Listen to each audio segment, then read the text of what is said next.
अब देख ले ध्यान से। तो लास्ट क्लास में जो हमने पढ़ा था सबको क्लियर है? और आवाज आ रही है सबको? ऑनलाइन वालों को पूछ रहा हूँ, आवाज आ रही है सबको? पढ़ लो।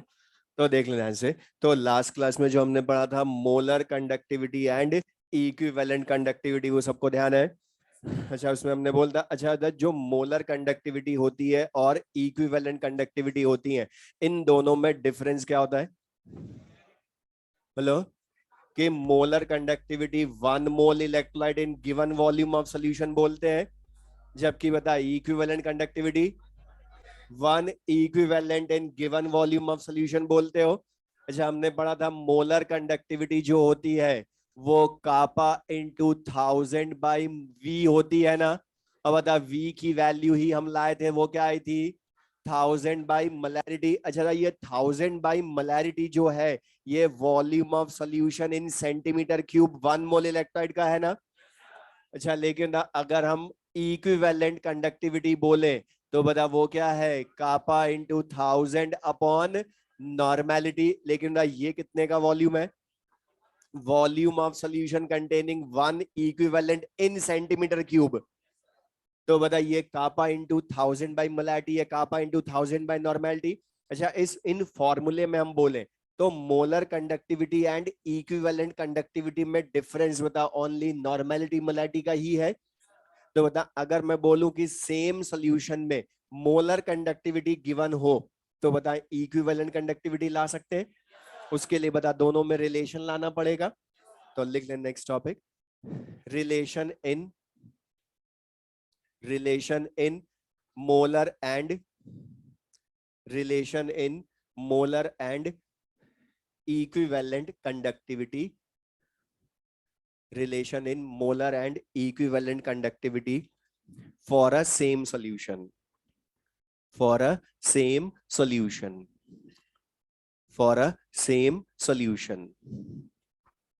तो दोनों सेम सॉल्यूशन में रिलेशन लाना है तो दोनों के फॉर्मूले ही डिवाइड कर दे, लिख भी ले साथ में। और डिवाइड करेंगे तो कापा कैंसिल, 1000 कैंसिल, तो molar conductivity upon equivalent conductivity equals to normality upon molarity बोल सकते हैं ना हम। और बता नॉर्मेलिटी की जगह मोलैरिटी की टर्म में भी लिख सकते हो। तो बता सबको पता है मोलैरिटी इंटू वैलेंसी फैक्टर ही नॉर्मेलिटी होती है ना। तो molarity into valency factor upon molarity भी लिख सकते हो। और सेम सोल्यूशन तो मोलैरिटी दोनों की सेम कैंसिल आउट।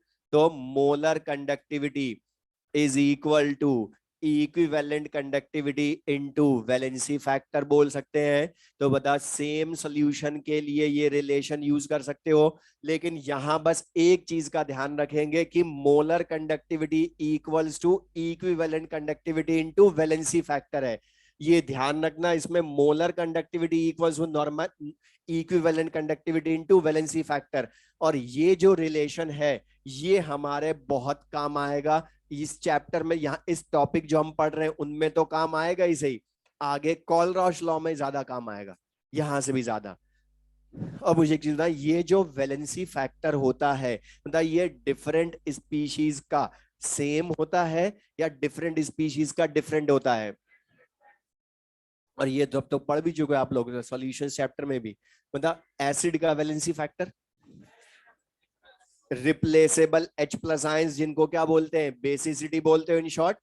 अच्छा, बेस के लिए एसिडिटी रिप्लेसेबल OH- आयंस बोलते हैं। लेकिन ज्यादा हमारे एसिड बेस तो काम आएगा इसे, लेकिन ज्यादा हमारे काम आएगा सॉल्ट्स का। अच्छा, द सॉल्ट्स का वैलेंसी फैक्टर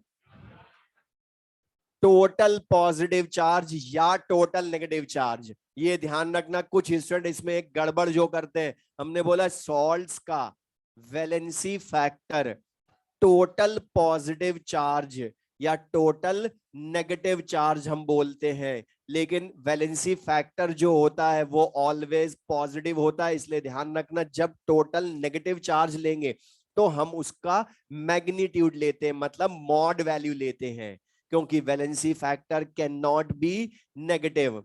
तो टोटल पॉजिटिव चार्ज या टोटल नेगेटिव चार्ज होता है। तो वैलेंसी फैक्टर या बता सिंपल सा बोलूं हम यूज करने के लिए पॉजिटिव ही यूज कर लेना। टोटल पॉजिटिव चार्ज ही यूज कर ले। अब टोटल पॉजिटिव चार्ज, इसका मीनिंग मतलब जितने कैटायंस वो देगा उन सब कैटायंस के पॉजिटिव चार्जेस का सम हम बोल रहे हैं। मींस जैसे मैं एग्जांपल बोलूं K2SO4, तो बता K2SO4 एसिड है, बेस है या सॉल्ट है? सॉल्ट है, तो टोटल पॉजिटिव चार्ज मतलब ये जितने कैटायंस देगा उनके पॉजिटिव चार्जेस का सम। तो बता ये पोटेशियम आयन कितने देगा? 2 पोटेशियम आयन और 1 सल्फेट आयन देगा। तो बता एक सल्फेट आयन का -2 चार्ज है ना, लेकिन मैग्नीट्यूड बोलूंगा तो कितना हुआ? 2। लेकिन बता 2 पोटेशियम आयन है, तो बता दोनों पोटेशियम आयन का टोटल चार्ज 2 हो गया। तो टोटल पॉजिटिव चार्ज का मतलब जितने कैटायंस हैं उनके पॉजिटिव चार्जेस का सम हम बोल रहे हैं। तो बता 2 ही हुआ वैलेंसी फैक्टर। एक और जो सॉल्यूशंस चैप्टर में काम में नहीं आया ज्यादा, वहां पर ओनली एसिड बेस सॉल्ट के ही काम में लिए थे, लेकिन एक और जो यहां काम आएगा वो है आयंस का भी। और आयंस का वैलेंसी फैक्टर भी होता है मैग्नीट्यूड ऑफ चार्ज, क्योंकि बता एनायन हुआ तो फिर उसका मॉड लोगे ना, तो magnitude of charge present on that ion. Magnitude of charge present on that ion. तो बता अगर मैं पूछूं कार्बोनेट आयन का वैलेंसी फैक्टर, बोलो 2। -2 नहीं बोलोगे, क्योंकि वैलेंसी फैक्टर कार्बोनेट आयन का कितना है? 2। तो बता मैग्नीट्यूड लूंगा तो 2। अच्छा बता पोटेशियम आयन का वैलेंसी फैक्टर 1, सल्फेट आयन का 2, अमोनियम आयन का NH4+ तो बता 1 ही होता है। तो बता वैलेंसी फैक्टर हम बता सकते हैं, ये क्लियर सबको? ये तो बताइए क्लियर है? तो डिफरेंट स्पीशीज का वैलेंसी फैक्टर डिफरेंट डिफरेंट होता है, ये सब हम यूज करेंगे। तो molar conductivity equals to equivalent conductivity into valency factor. अब एक चीज है जो हमने थ्योरी पढ़ी सारी लास्ट क्लास में, अब ये जो हमने पढ़ा इनको हमें यूज करना है, तो क्वेश्चन करने पड़ेंगे। क्वेश्चन लिखे,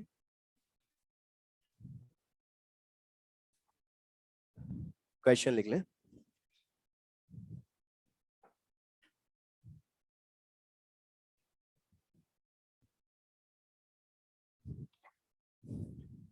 ठीक है, for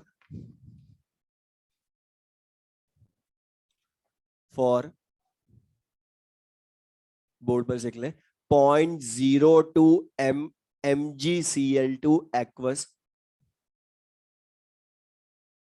0.02 mgCl2 aqueous. The resistance is 200 ohm, 200 ohm, and cell constant is, board पर लिख लें 2.5 centimetre inverse. Resistance is 200 ohm and cell constant is 2.5 centimeter inverse. Find equivalent conductivity of solution. Find equivalent conductivity of solution. Equivalent conductivity of solution. अब इसमें सुन ले, एक question में समझा रहा हूं, सुनना ध्यान से, जो भी कर रहे हैं उनको बोल रहा हूं, अगला क्वेश्चन करना, ये सबसे इजी वाला है इसलिए मैं बताऊंगा, अच्छा वाला जो वो तुम करना, लेकिन मैं जो बोल रहा हूं ध्यान सुनना। यहाँ पर क्वेश्चन में सुन ले ध्यान से कि क्वेश्चन में जब भी इस चैप्टर का क्वेश्चन हो जो तुमसे कैलकुलेट करवाए उसका अगर कोई फॉर्मूला है तो सबसे पहले वही लिखे, लेकिन ध्यान से पढ़ना। मोलर कंडक्टिविटी पूछी है या इक्विवेलेंट? तो बता क्या पूछी है? Equivalent conductivity. तो बता हमने पढ़ा इसका फॉर्मूला क्या होता है? कापा इंटू 1000 बाई नॉर्मेलिटी, यही होता है। अच्छा बताओ कंडक्टिविटी डायरेक्ट गिवन है क्या हमें क्वेश्चन में? ये फॉर्मूला हमें समझाएगा कहां चेंज कर दिया। तो कंडक्टिविटी गिवन नहीं है तो बता रेजिस्टेंस गिवन है ना, सेल कांस्टेंट जी स्टार ही गिवन है, तो बताओ कंडक्टिविटी से कोई वैल्यू ला सकते हो ना आर और जी स्टार से? बता हमने पढ़ा था कंडक्टिविटी जी इंटू जी स्टार, लेकिन बता जी की जगह क्या लिखेंगे? 1/r इंटू जी स्टार लिख सकते हैं ना। अच्छा बता 1/r इंटू जी स्टार से यहाँ वैल्यू लाएं या बता यही रख दो ना, ये वैल्यू कैलकुलेशन इजी भी होगी हमारी, इनटू 1000 अपॉन नॉर्मेलिटी। लेकिन बता हमें नॉर्मेलिटी गिवन है या मलैरिटी गिवन है? मलैरिटी, तो बता उसको नॉर्मेलिटी में बदलोगे, मलैरिटी इंटू वैलेंसी फैक्टर, तो बता एक ही बार वैल्यू पुट करो, कैलकुलेशन इजी होगी। तो लिख ले, तो बता equivalent conductivity will be 1/r 200 ohm, cell constant की value 2.5 centimetre inverse into 1000 upon molarity into valency factor, और मलैरिटी की वैल्यू 0.02। अच्छा बता वैलेंसी फैक्टर, ये एसिड है बेस है सॉल्ट है? तो टोटल पॉजिटिव चार्ज। और बता मैग्नीशियम आयन ब्रेक होगा तो 1 मैग्नीशियम आयन ही देगा ना, लेकिन बता अकेले कैटायन पर चार्ज कितना हो गया 2, तो टोटल पॉजिटिव चार्ज 2 ही है। और वैल्यू सॉल्व करोगे तो 2500/8, या उसको डिवाइड करेंगे एग्जैक्टली तो 312.5 ओम इनवर्स। अच्छा था आंसर की यूनिट क्या होगी? Ohm inverse centimetre square equivalent inverse. क्यों होगी ओम इनवर्स सेंटीमीटर स्क्वायर? अच्छा बता यहाँ पर देखो डाटा किसमें गिवन है, अब यहां सुनना ध्यान से। बता इस क्वेश्चन में सेंटीमीटर इनवर्स में था डाटा, तो बता हमने 10⁶ से डिवाइड किया क्या इसको? नहीं किया, क्योंकि बता वो तो मीटर क्यूब में बदल जाता। लेकिन चेक जरूर करना डाटा, अभी तो आंसर हमारा जो हमने फॉर्मूला यूज किया वो करेक्ट है, कापा इंटू 1000/नॉर्मेलिटी। क्यों? क्योंकि बता यहां पर डाटा सेंटीमीटर इनवर्स में था, अगर वो मीटर में होता तो बता फिर 10⁶ से डिवाइड करते उसको मीटर क्यूब में बदलने के लिए, ये हमने पढ़ा था लास्ट क्लास में। तो बता वो चीज चेक करोगे, सिंपल सा क्वेश्चन। नेक्स्ट क्वेश्चन लिखे,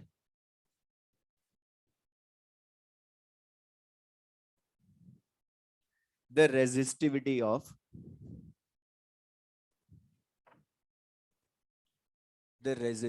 ऑफ बोर्ड पर लिख लें 0.8 m K2SO4 aqueous, 0.8 m K2SO4 aqueous is 2.5 into 10⁻³ ohm centimeter. 2.5 into 10⁻³ ohm centimeter. Find molar and equivalent conductivities of solution.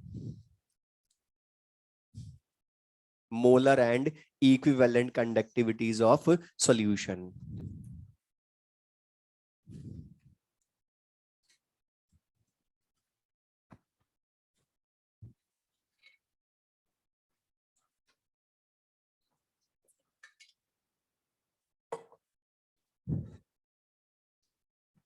और कैलकुलेशन इसमें बहुत इजी सी है, थोड़ा सा फास्ट भी करना है।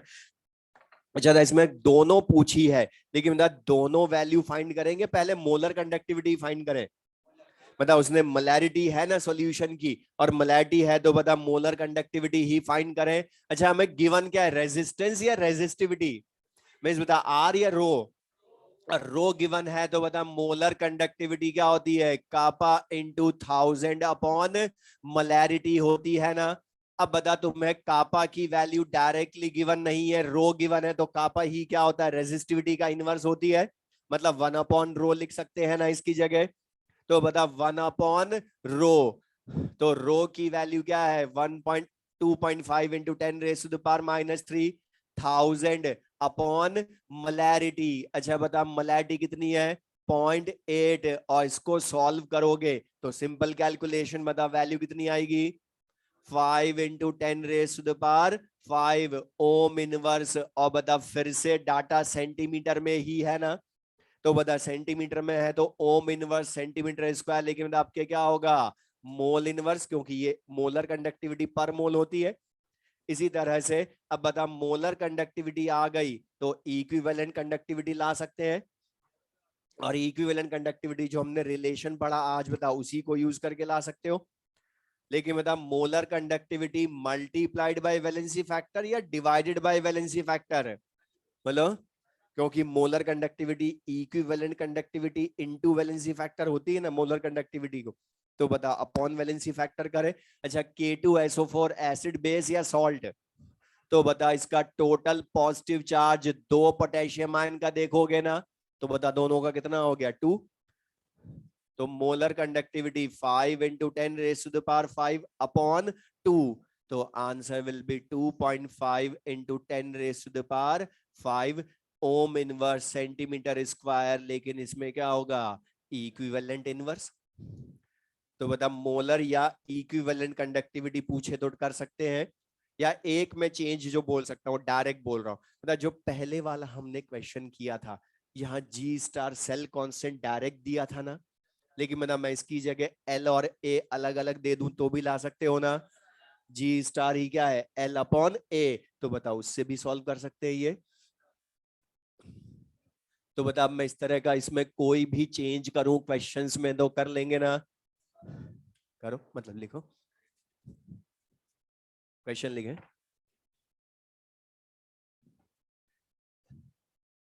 in a cell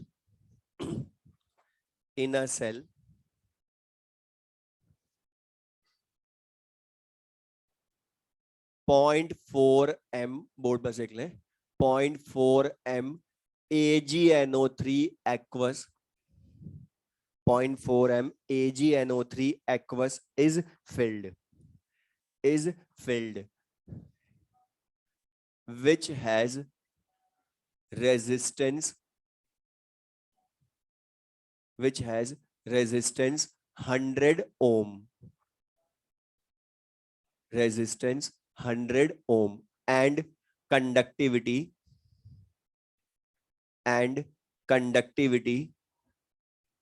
2.8 Siemens meter inverse 2.8 Siemens meter inverse when in the same cell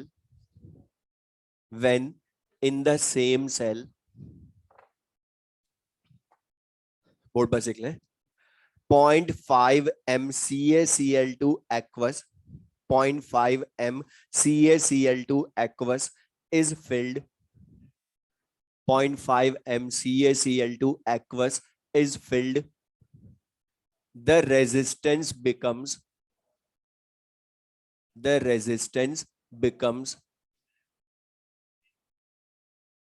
140 ohm 140 ohm find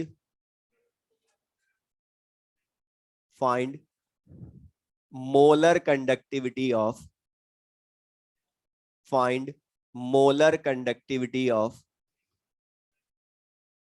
0.5 m CaCl2 aqueous 0.5 m CaCl2 aqueous 0.5 m CaCl2 aqueous। अब ये क्वेश्चन बहुत इजी सा, लेकिन फिर भी बोल रहा हूं बहुत अच्छा क्वेश्चन है, और तुम कैलकुलेशन कितना जल्दी कर सकते हो वो इस क्वेश्चन में चेक होगा।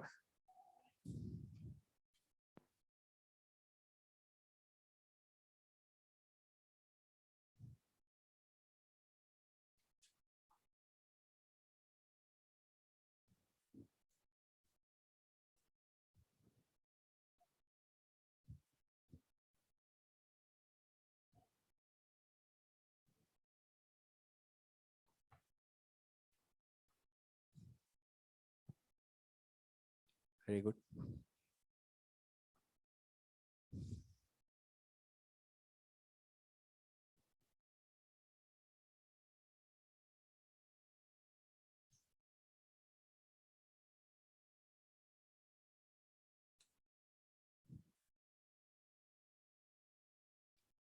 वापस देखो करेक्ट करके रॉन्ग कर दिया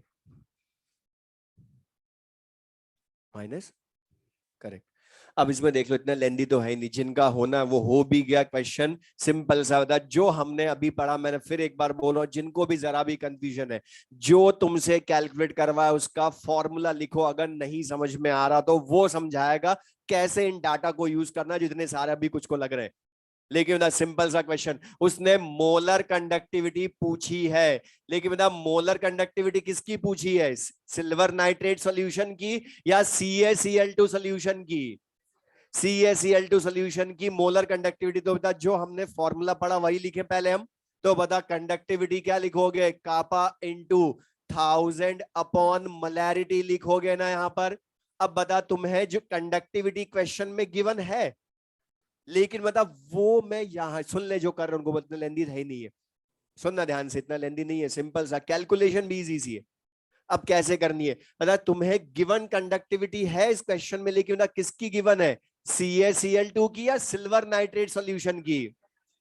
मतलब बता समझाने के लिए मैं इसको कापा 1 बोल दूं, तो तुम्हें बता सिल्वर नाइट्रेट सॉल्यूशन की कंडक्टिविटी गिवन है, लेकिन बताओ क्या सिल्वर नाइट्रेट सॉल्यूशन की जो कंडक्टिविटी है क्या वो CaCl2 की होगी क्या, होगी। दोनों के आयन अलग अलग तो उनकी कंडक्टिविटी भी अलग होगी। तो तुम्हें बता कापा 1 गिवन है, सिल्वर नाइट्रेट का R1 गिवन है। तो बता सबसे पहली चीज हमें इस CaCl2 की कंडक्टिविटी कापा 2 लानी पड़ेगी ना पहले।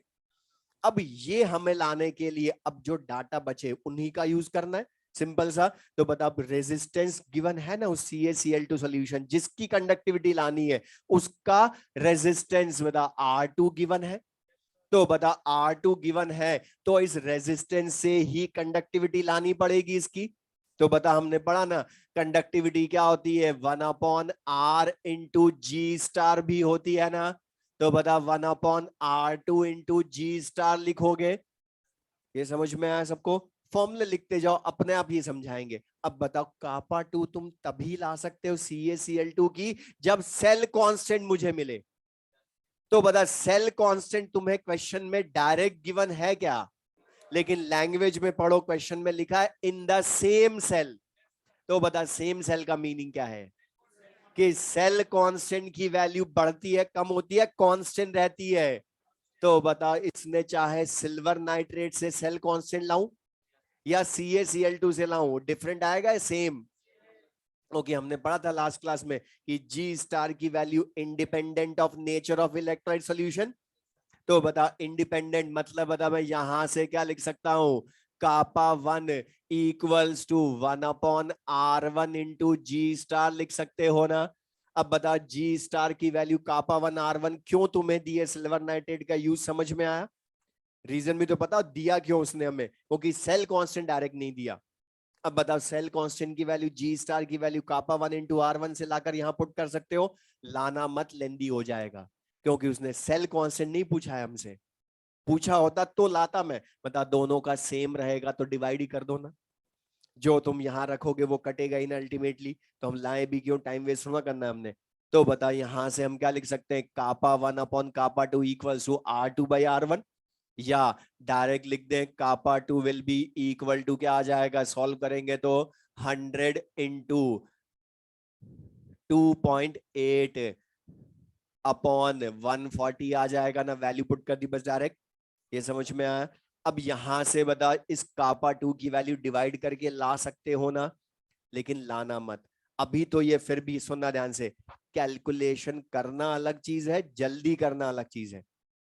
होगी अभी ये फिर भी बहुत इजी है, होल नंबर 2 आ जाएगा इसमें, लेकिन मतलब डाटा अगर मैं थोड़े से टफ कर दूं तो फिर ये वैल्यू होल नंबर में नहीं आई अगर, तो बता तुम्हारी कैलकुलेशन तुम बहुत टफ कर लोगे। कैसे करोगे, अभी जो कुछ ने की उन्होंने पहले क्या करा, जी स्टार लाए, फिर यहां डिवाइड करा, मतलब 2 बार डिवाइड, अभी फिर करना है आगे थर्ड टाइम डिवाइड। तो बता कितनी बार मल्टीप्लाई डिवाइड करोगे, उससे अच्छा एक ही बार करो ना ये सब यहाँ फ्रैक्शनल, और ये फ्रैक्शनल वैल्यू रखोगे ये तुम्हारी कैलकुलेशन भी इजी करेगा।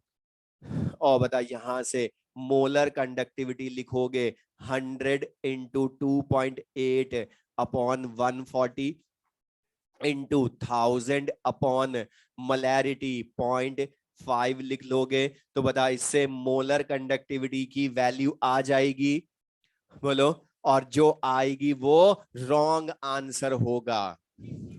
जो अभी कुछ का सुन लो, जिनका आंसर आया 4000, तो जिनका 4000 आंसर आया वो रॉन्ग है। क्यों है मैं तुम्हें बता, पहले वाले दोनों क्वेश्चंस में मैं बार बार पूछ रहा था कि 10⁻⁶ से डिवाइड करना है या नहीं, नहीं करना था पहले, क्योंकि वो सेंटीमीटर में डाटा थे।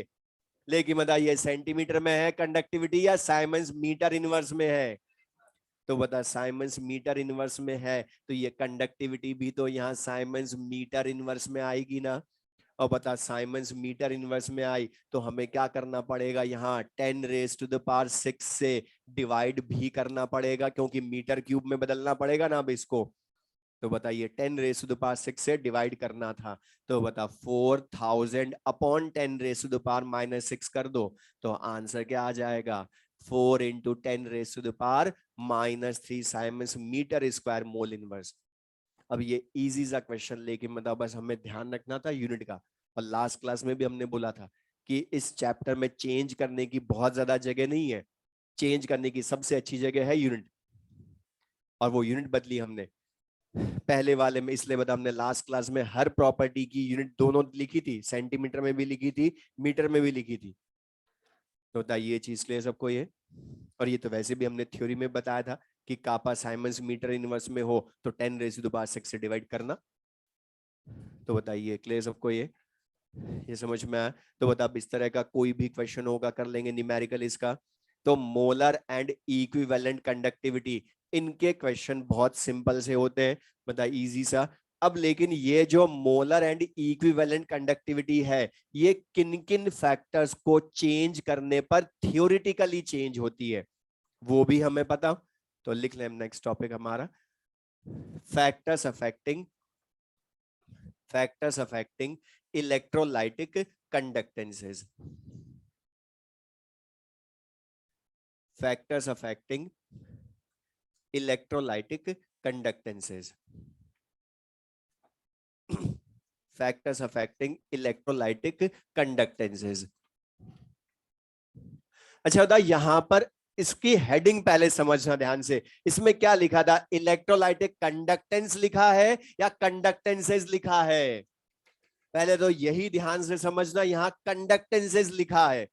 और बता हमने लास्ट क्लास में 4 टाइप्स की कंडक्टेंस टर्म्स पढ़ी थी, simple conductance G, specific conductance या conductivity kappa, molar conductivity and equivalent conductivity. तो बता चारों कंडक्टेंस के अफेक्टिंग फैक्टर्स हम पढ़ रहे हैं एक साथ, इसलिए ध्यान रखना या कोई सी भी पूछे चारों में से उनका इफेक्ट यहां से हम बताएंगे।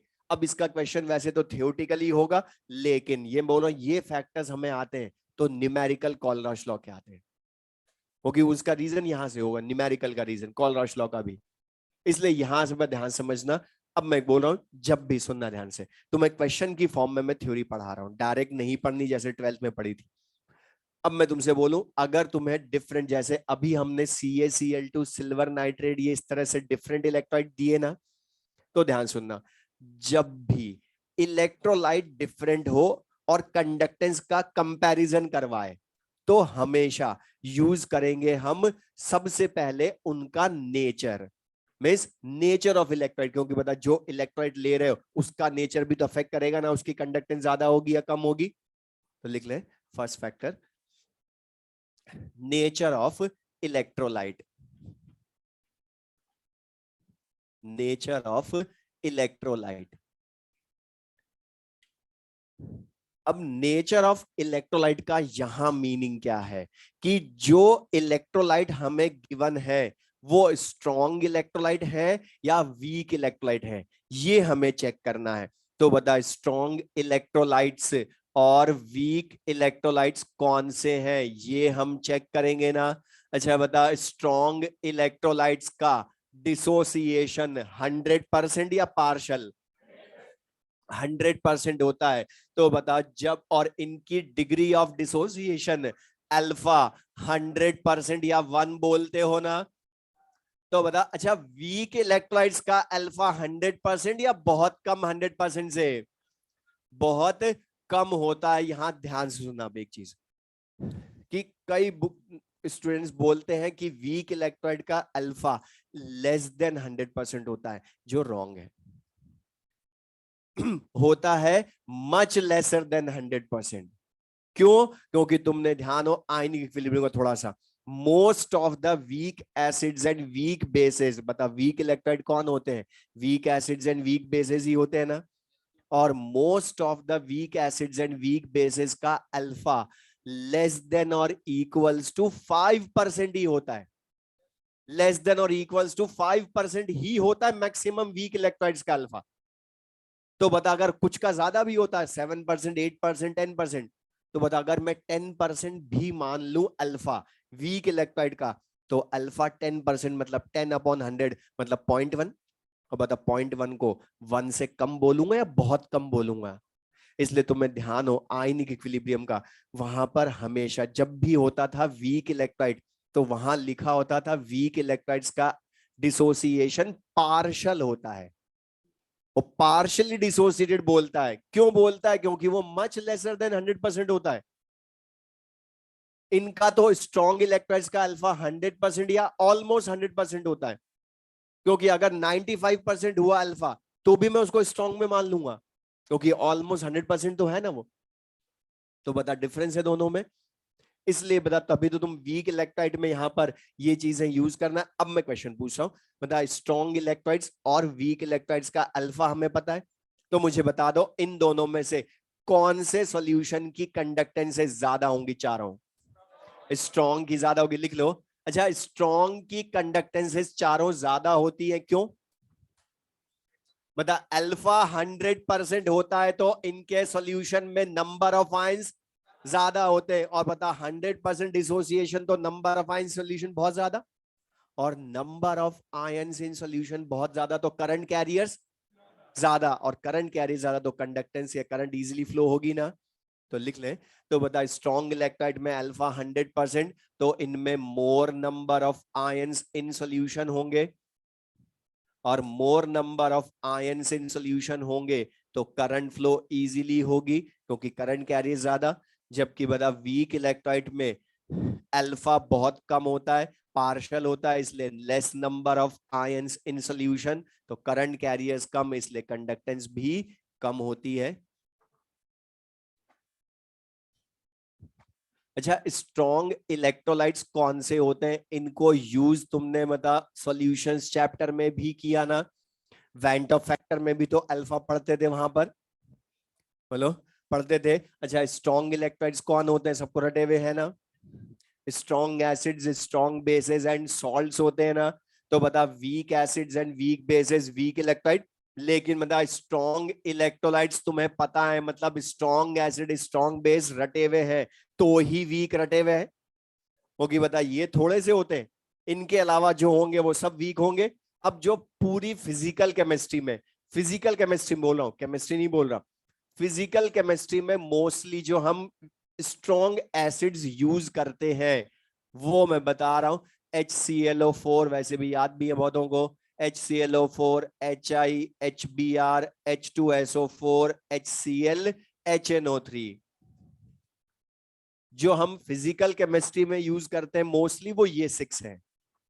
बट मैं ये नहीं बोल रहा कि ओनली यही स्ट्रॉन्ग एसिड्स होते हैं, इनके अलावा भी होते हैं H2SO5 पर सल्फ्यूरिक एसिड, लेकिन वो ज्यादा इनऑर्गेनिक में काम आना है, या पिक्रिक एसिड 2,4,6 ट्राइनाइट्रोफिनॉल, या ट्राइफ्लोरो एसिडिक एसिड CF3COOH, या trichloro acidic acid CCl3COOH, but वो ऑर्गेनिक में काम आएंगे। हमें यूज जो करने वो ये करने। तो बताए HClO4, HI, HBr, H2SO4, HCl, HNO3 strong bases, caesium, rubidium, potassium, sodium, barium hydroxides, जो हम सबसे ज्यादा यूज करते हैं। तो बता ये चीज के लिए सबको, और ये हमें रटे हुए हैं, तो बता इनके अलावा जो होंगे वो सब वीक एसिड वीक बेस हो जाएंगे। तो बता HClO4, HI, HBr, H2SO4, HCl, HNO3 strong acids, caesium, rubidium, potassium, sodium, barium hydroxides strong bases. तो इनके अलावा जो होंगे वो क्या हो जाएंगे? वीक एसिड या वीक बेस। तो ये क्लियर सबको ये। तो बता अगर मैं क्वेश्चन ही बोलूं,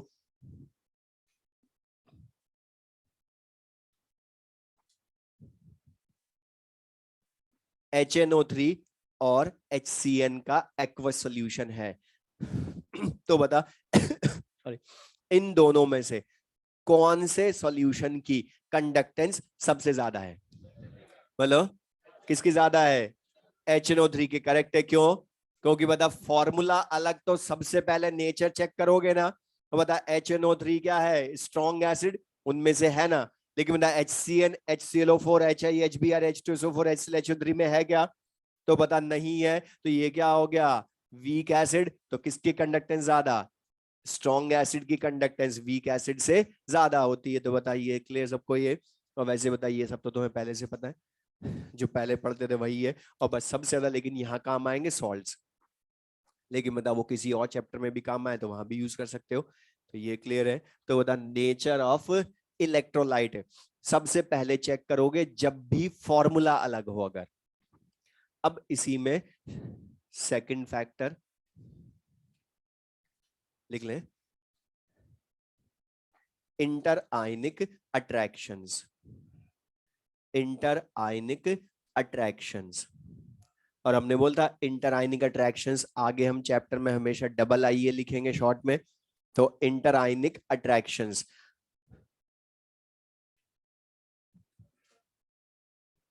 अच्छा मुझे बता, जिस सॉल्यूशन में इंटर आयनिक अट्रैक्शन ज्यादा होंगे, ध्यान से सुनना मैं जो बोल रहा हूं, बता जिस सॉल्यूशन में इंटर आयनिक अट्रैक्शन ज्यादा होंगे, बता उतना आयन इजीली मूव करेंगे क्या?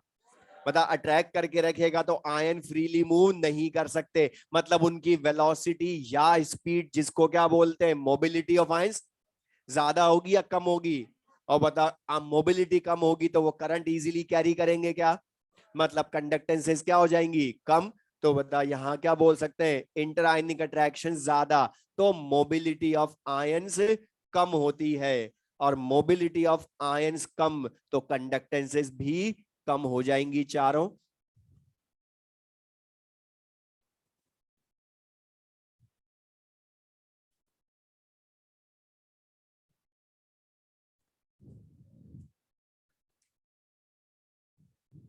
तो इंटर आयनिक अट्रैक्शन ज्यादा होता है तो कंडक्टेंसेस कम होती हैं, तो इंटर आयनिक अट्रैक्शन भी हम बता सकते हैं।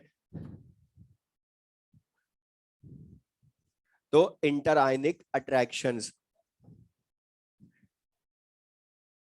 बोलो। चार कंडक्टेंसेस हमने बता क्या बोला? फोर कंडक्टेंसेस पढ़ी ना, conductance G, specific conductance kappa, molar and equivalent conductivity. तो चारों कंडक्टेंसेस जो होंगी वो कम होंगी। तो यहाँ पे इसलिए हमने लिखा भी हेडिंग में कंडक्टेंसेस, सबसे पहले वही बोला था। तो अब यहाँ पर इंटर आयनिक अट्रैक्शन जितना ज्यादा होता है उतना कंडक्टेंसेस कम होती हैं। इसी में लिख लें third factor, viscosity of solvent. Viscosity of solvent,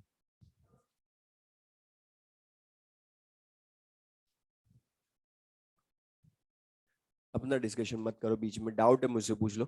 viscosity of solvent, तो बता विस्कोसिटी सबको पता है, सिंपल सा मीनिंग, किसी लिक्विड की वो प्रॉपर्टी जो लिक्विड फ्लो को अपोज करती है।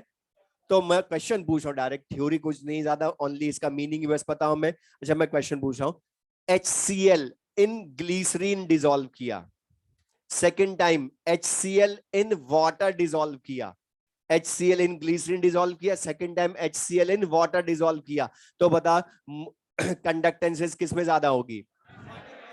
ग्लिसरीन में या वाटर में? अच्छा लेकिन बता हमने दोनों बार HCl बदला क्या इलेक्ट्रोलाइट? हमने क्या चेंज करा? सॉल्वेंट बदला, इसलिए हेडिंग में भी पढ़ो, ओनली विस्कोसिटी नहीं लिखा है, विस्कोसिटी ऑफ सॉल्वेंट लिखा है, क्योंकि बता HCl इलेक्ट्रोलाइट सेम है, लेकिन उसको हमने एक बार वाटर में डिसॉल्व किया, दूसरी बार ग्लिसरीन में डिसॉल्व किया। तो बता ग्लिसरीन मोर विस्कस होता है देन वाटर, तो बता आयन ग्लिसरीन में कम इजीली फ्लो करेंगे, मतलब उनकी मोबिलिटी क्या होगी? ज्यादा या कम? कम। तो लिख ले, तो बता जिस सॉल्वेंट की विस्कोसिटी ज्यादा होती है, बता उसमें मोबिलिटी ऑफ आयंस कम होती है, और मोबिलिटी ऑफ आयंस कम होगी तो कंडक्टेंसेस भी कम हो जाएंगी चारों।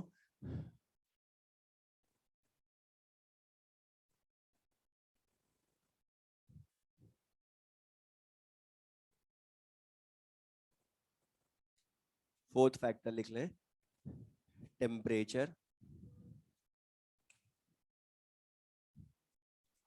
टेम्परेचर, तो मुझे बताएं, टेम्परेचर अगर मैं बढ़ाऊंगा तो बताओ टेम्परेचर बढ़ाने पर काइनेटिक एनर्जी ऑफ आयंस बढ़ेगी या कम होगी?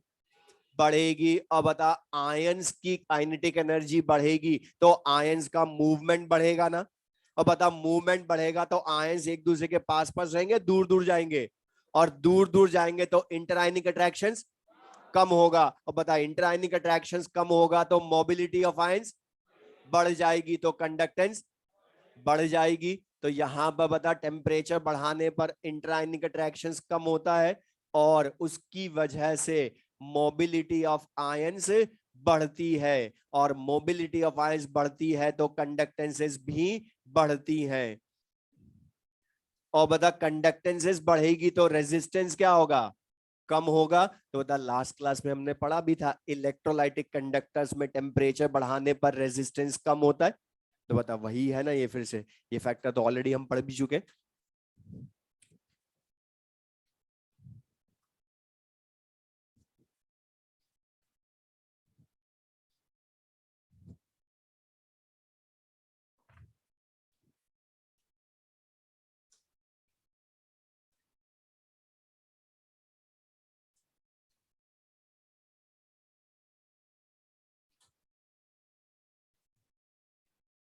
लिख लें fifth factor, hydration of ion.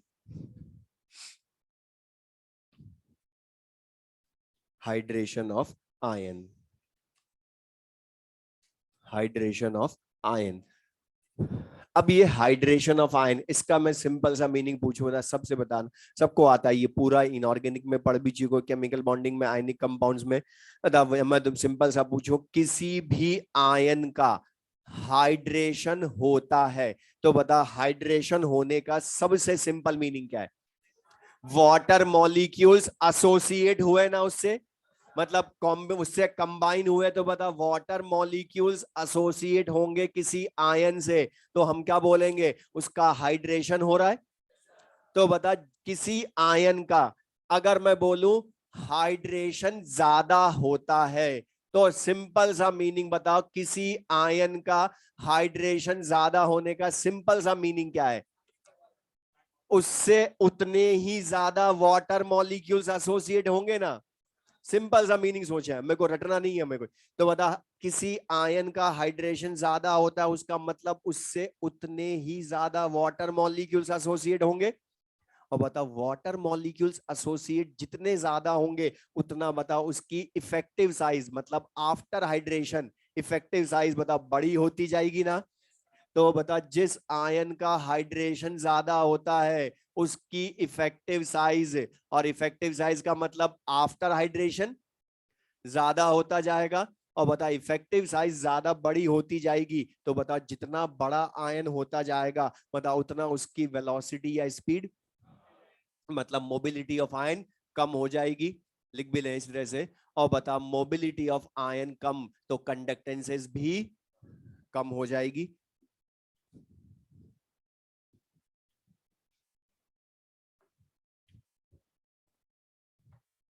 तो मोबिलिटी ऑफ आयन कम तो कंडक्टेंसेस भी कम हो जाएगी।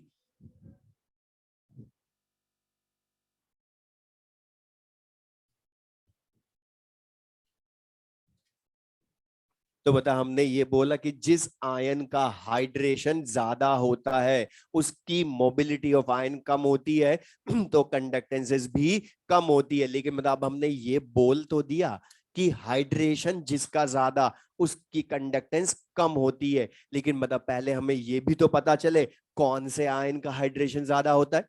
तो तुमने पढ़ा है मतलब जो आयन जितना छोटा होता है उसका हाइड्रेशन उतना ही ज्यादा होता है।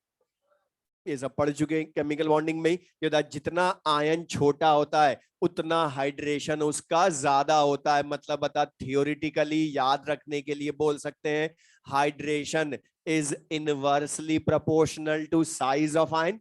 लेकिन अब रुक जा, सुनना ध्यान से, सुन ले। मतलब साइज मैं बोल रहा हूं, लेकिन साइज कौन सी, आफ्टर हाइड्रेशन या बिफोर हाइड्रेशन? मतलब बता इफेक्टिव साइज या actual size? Actual size of ion. तो लिख लेंगे मतलब जिस आयन की एक्चुअल साइज छोटी होती है, और एक्चुअल साइज का मतलब बता पीरियोडिक टेबल में, वहीं तो पढ़ते हो एक्चुअल साइज। तो बता पीरियोडिक टेबल में जो आयन जितना छोटा, बता उतना ही उसका हाइड्रेशन ज्यादा, और हाइड्रेशन ज्यादा तो कंडक्टेंस उसकी सबसे कम हो जाएगी।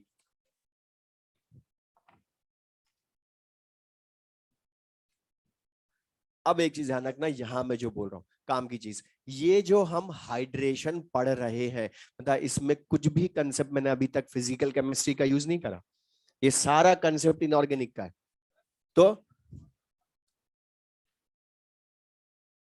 अच्छा, द हाइड्रेशन जिस आयन का सबसे ज्यादा होता है, उसका मतलब उससे उतने ज्यादा वाटर मॉलिक्यूल्स एसोसिएट होंगे ना। और बता जितने ज्यादा वाटर मॉलिक्यूल एसोसिएट होते जाएंगे तो वो इफेक्टिव साइज बड़ी होती जाएगी, और इफेक्टिव साइज बड़ी होती जाएगी तो बता उसकी वेलोसिटी या स्पीड कम, और वेलोसिटी या स्पीड कम मतलब मोबिलिटी कम, तो कंडक्टेंसेस भी कम। अब ये तो इनऑर्गेनिक की चीज है कि जो आयन जितना छोटा होता है उतना उसका हाइड्रेशन ज्यादा होता है। अब लेकिन एक चीज सुनना, यहां पर हमारे फिजिकल केमिस्ट्री में एक ही क्वेश्चन आता है इसका, बहुत ज्यादा हमने पढ़ना नहीं है हाइड्रेशन, क्योंकि इसके क्वेश्चन ज्यादा तुम्हें मिलेंगे इनऑर्गेनिक में, केमिकल बॉन्डिंग। और बता वहां भी तुम कंडक्टिविटी के क्वेश्चन करते थे आयनिक कंपाउंड्स में, लेकिन मतलब वहां पर फिर सारे बहुत अलग अलग फैक्टर भी काम में लेते हो। लेकिन हमारे एक ही क्वेश्चन आता है कंपटीशन में, रिपीट होता है वो अलग अलग लैंग्वेज में, बस होगा एक ही क्वेश्चन, और वो बहुतों को रटा हुआ भी है बहुत। तो मैं जो बोल रहा हूं ध्यान से लिख लें, इसमें क्वेश्चन ही लिख लें वो direct, decreasing order of, decreasing order of, सही है, decreasing order of conductances of, decreasing order of conductances of, board बस देख लें, LiCl, NaCl, KCl, RbCl, cesium chloride, aqueous, LiCl, NaCl, KCl, RbCl, cesium chloride, aqueous। अब एक चीज सुनना ध्यान से, यहां पर ये जो क्वेश्चन है, अभी हमें सबको पता है, अभी हमें इस क्वेश्चन में बता सबको पता है कि यहां पर मैं जो ये क्वेश्चन करवाने वाला हूं वो हाइड्रेशन का ही क्वेश्चन है, क्योंकि हम साथ में पढ़ रहे हैं।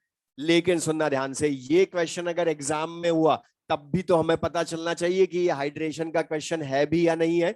तो ध्यान सुनना, ये क्वेश्चन मैं क्यों हाइड्रेशन से करने वाला हूं वो हमें समझ में आए, और ये मत बोलना कि इसमें एक्वस है इसलिए हाइड्रेशन का क्वेश्चन है, कोई जरूरी नहीं। बता पहले हमने नेचर ऑफ इलेक्ट्रोलाइट भी एक्वस सॉल्यूशन में पढ़ा है। तो अब सुनना ध्यान से, अभी हमें सबको पता है कि ये क्वेश्चन है, बहुतों को रटा हुआ भी खतरनाक, आंसर क्या होगा, इसलिए मैं आंसर पूछ नहीं रहा हूं। क्वेश्चन मेरा दूसरा है कि क्यों ये हाइड्रेशन का क्वेश्चन है, वो हमें समझ में आया पहले रीजन। तो सिंपल सा, मैंने आज भी सबसे पहले बोला था, सुन ले, जब भी मैंने बोला था कि अच्छा इन सबके फॉर्मूले बताओ, ये सेम है या डिफरेंट है, फॉर्मूले सेम है क्या, ये LiCl, NaCl, KCl, RbCl सब अलग अलग है ना, फॉर्मूला अलग है, नेचर ऑफ इलेक्ट्रोलाइट सेम है। सुन ले अब ध्यान से, इसलिए मैंने बोलता भी ये कि रटा, मैंने बोलता बहुत खतरनाक रटा हुआ है, इसलिए बोला था वो कि हम गलत जगह मिक्स करेंगे उसको। अब सुनना ध्यान से, क्वेश्चन में जब भी फॉर्मूला ऑफ इलेक्ट्रोलाइट डिफरेंट हो, फॉर्मूला ऑफ इलेक्ट्रोलाइट डिफरेंट हो, तो सबसे पहले चेक करोगे नेचर ऑफ इलेक्ट्रोलाइट। और अब मैं चेक करूंगा तो बता फॉर्मूला अलग अलग है सबका, नाम भी अलग है, तो इन लेकिन बता सब सॉल्ट्स हैं, और सॉल्ट्स जो हम पढ़ते हैं बता फिजिकल केमिस्ट्री में सब स्ट्रॉन्ग इलेक्ट्रोलाइट मानते हैं। तो ये स्ट्रॉन्ग इलेक्ट्रोलाइट है मतलब इनका अल्फा क्या है, 100% है, मतलब मैं इनको नेचर से नहीं कर सकता। तो ध्यान सुनना, जब भी फॉर्मूला डिफरेंट हो सबसे पहले नेचर ऑफ इलेक्ट्रोलाइट चेक करेंगे। दूसरा, अभी बता इन सब का अल्फा 100% है, तो अब मैं चेक करूंगा number of ions in solution. Hydration पे मैं अभी भी नहीं आया, सबसे पहले नेचर ऑफ इलेक्ट्रोलाइट चेक करूंगा, स्ट्रॉन्ग वीक सब स्ट्रॉन्ग है, अल्फा 100% है, इसलिए अब मैं चेक करूंगा number of ions in solution. तो number of ions in solution देखोगे तो बता Li प्लस Cl माइनस में 100% ब्रेक, ये भी सब अपने आयंस में 100% ब्रेक होंगे ना। मतलब बता, इन सब में नंबर ऑफ आयंस भी सेम है, 2 मोल आयंस सब में सेम है। बट बता, किसी भी सॉल्यूशन में, अब ये ध्यान सुनना, कि नंबर ऑफ आयंस सेम हो तो भी क्या इनकी कंडक्टेंस सेम होगी क्या? क्योंकि इनके कैटायन तो अलग है ना। अच्छा बता, किसी भी सॉल्यूशन की कंडक्टेंस उसके आयंस की कंडक्टेंस पर डिपेंड करती है। अच्छा बता, जिस सॉल्यूशन के आयन जितना इजीली करंट कैरी करेंगे उतना बताओ कंडक्टेंस ज्यादा होगी ना उसकी। तो अब मैं किसकी चेक करूंगा? आयंस की कंडक्टेंस। और यहाँ कैटायन एनायन दोनों है ना, लेकिन बता उनमें से एनायन सबका कॉमन है, तो मैं एनायन को भी चेक नहीं करूंगा। तो बता मैं किसको चेक करूंगा? कैटायन को, क्योंकि बता कैटायन ही तो सबका अलग अलग है ना। और कैटायन अलग मतलब बता, अब मुझे क्या चेक करना? जिस सॉल्यूशन का कैटायन जितना कंडक्टेंस ज्यादा शो करेगा उसके सॉल्यूशन की कंडक्टेंस भी ज्यादा होगी। अब इनमें से कौन सा चेक करूं? तो बता, अकेला आयन बचा ना। और आयन की कंडक्टेंस लाने के लिए हमने एक ही फैक्टर पढ़ा, हाइड्रेशन। तो बता सबसे लास्ट में जाकर आया है हाइड्रेशन ऑफ आयन, क्योंकि हम क्वेश्चन करेंगे आगे कि जहां पर ये काम ही नहीं आएगा, क्योंकि पहले वाले दो चेक करने, नेचर ऑफ इलेक्ट्रोलाइट और नंबर ऑफ आयन सॉल्यूशन, उसके बाद में देखूंगा हाइड्रेशन। तो बता, अब यहां पर हाइड्रेशन इन कैटायंस में से किसका ज्यादा कम होगा वो चेक करने के लिए एक्चुअल साइज देखूंगा ना मैं इनकी। तो बता, इनकी एक्चुअल साइज का ऑर्डर अगर हम बोलते हैं, एक्चुअल साइज का ऑर्डर, तो बता lithium, sodium, potassium, rubidium, caesium are of same first group metals. तो बता फर्स्ट ग्रुप में डाउन द ग्रुप जाओगे तो साइज बढ़ेगी, लिख भी ले साथ में। तो बता लिथियम आयन की साइज सबसे छोटी, then sodium ion, then potassium, rubidium ion और सीजियम आयन सबसे बड़ा। तो बता साइज का ऑर्डर पहले हमने चेक किया, तो बता हमें हाइड्रेशन किसका ज्यादा कम होगा वो पता चल जाएगा ना अब। तो बता, जो सबसे छोटा आयन है लिथियम आयन, उसका हाइड्रेशन सबसे ज्यादा। तो बता लिथियम आयन की साइज आफ्टर हाइड्रेशन सबसे ज्यादा होगी ना, क्योंकि उसकी साइज छोटी होने की वजह से उसका हाइड्रेशन सबसे ज्यादा होता है। और बता सीजियम आयन की साइज सबसे बड़ी होने के कारण उसका बता हाइड्रेशन सबसे कम। और बता, अब यहां पर हमें पता चल गया हाइड्रेशन किसका ज्यादा कम हो रहा है। तो बता लिथियम आयन की साइज सबसे बड़ी हो गई आफ्टर हाइड्रेशन, मतलब इफेक्टिव साइज लिथियम आयन की सबसे बड़ी। तो बता हाइड्रेशन सबसे ज्यादा लिथियम आयन का हुआ तो कंडक्टेंस सबसे कम उसी के आयन की होगी ना। तो बता लिथियम आयन की कंडक्टेंस सबसे कम तो LiCl की भी सबसे कम हो जाएगी। लेकिन बता यहां ध्यान से पढ़ो, इसने ऑर्डर ऑफ कंडक्टेंसेस पूछा है, लेकिन बता ऑर्डर भी कौन सा पूछा है, इंक्रीजिंग या डिक्रीजिंग? डिक्रीजिंग, मतलब बता जिसकी कंडक्टेंस सबसे ज्यादा वो सबसे पहले लिखूंगा ना मैं। तो बता सीजियम आयन का हाइड्रेशन सबसे कम, इसलिए उसकी कंडक्टेंस सबसे ज्यादा। तो बता सीजियम क्लोराइड की कंडक्टेंस सबसे ज्यादा, लिख भी ले है। तो बता उसके बाद किसकी होगी? रुबिडियम क्लोराइड की, then KCl aqueous, then NaCl aqueous, और सबसे कम किसकी होगी? LiCl एक्वस की।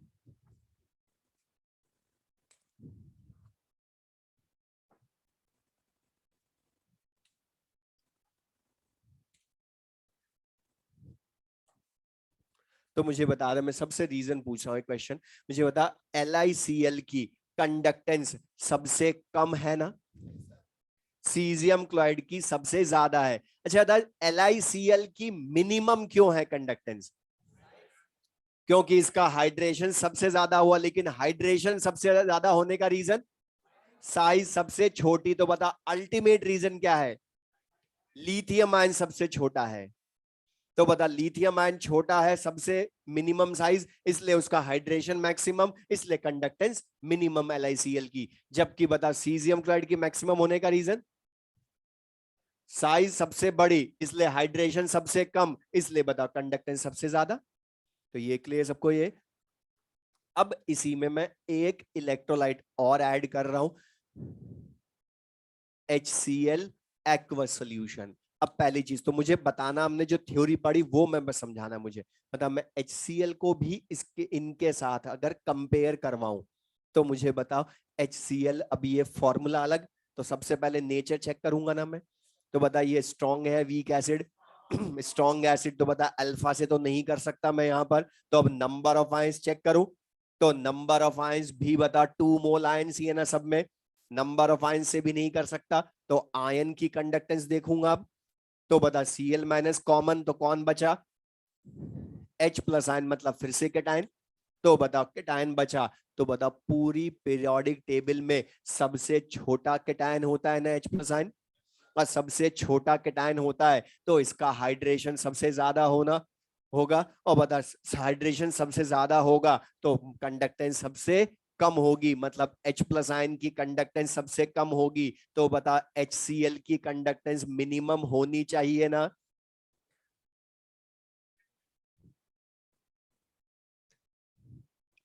इसकी कंडक्टेंस मैक्सिमम होती है, लेकिन या मैं बोलूं ये ऐड कर लो, रीजन समझा रहा हूं, HCl के सॉल्यूशन की या H प्लस आयन के कंडक्टेंस से, सारे केटायंस में भी लिखवाऊंगा, समझना ध्यान से बस, HCl एक्वस सॉल्यूशन की कंडक्टेंस मतलब हाइड्रेशन के कंसेप्ट से तो मिनिमम होनी चाहिए थी ना, लेकिन होती है मैक्सिमम, या मैं बोलूं सारे केटायंस, जितने भी केटायंस होते हैं उन सब में सबसे ज्यादा conductance in aqueous solution H plus ion की ही होती है। क्यों होती है, रीजन समझा रहा हूं, लिख ले, ये ऐड कर लिया उसका, लिख ले, the conductance of the conductance of H plus ion, the conductance of H plus ion in aqueous solution, in aqueous solution is maximum, is maximum, because is maximum because of its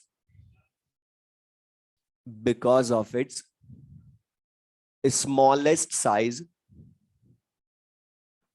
because of its smallest size, its polarizing power,